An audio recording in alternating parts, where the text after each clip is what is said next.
ആരും പ്രതീക്ഷിക്കാതെ വന്ന് 100 കോടിക്ക് മേലെ കളക്ട് ചെയ്ത് മലയാള സിനിമയുടെ ഒരു വമ്പിച്ച വർഷമാക്കി 2024 മാറ്റിയൊരു ചിത്രമായിരുന്നു പ്രേമലു.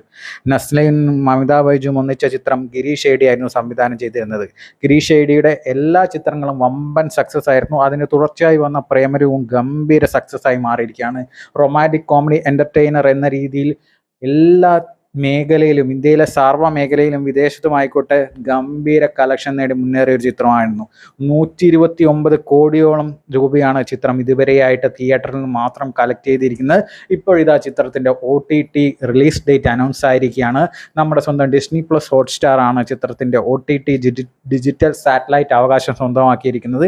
ഏപ്രിൽ 12 നമ്മുടെ വിഷുവോടടുപ്പിച്ച് വിഷു സർപ്രൈസ് ആയിട്ട് ഏപ്രിൽ 12 പ്രേമലു ഡിസ്നി പ്ലസ് ഹോട്ട്സ്റ്റാറിൽ പ്രീമിയർ ചെയ്യാൻ പോകുന്നത്.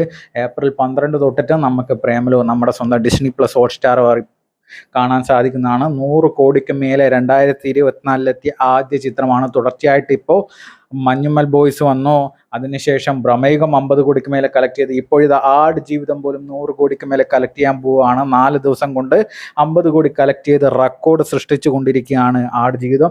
എന്തായാലും മലയാള സിനിമയുടെ സീൻ മാറ്റിയൊരു വർഷം തന്നെയായിരുന്നു 2024. അതിന് തുടക്കം കുറിച്ച പ്രേമലു ഇപ്പോഴിതാ OTT വഴി റിലീസ് ചെയ്യാൻ പോവുകയാണ്. ഡിസ്നി പ്ലസ് ഹോട്ട്സ്റ്റാറിൽ ഏപ്രിൽ 12 മുതൽ നമുക്ക് കാണാം.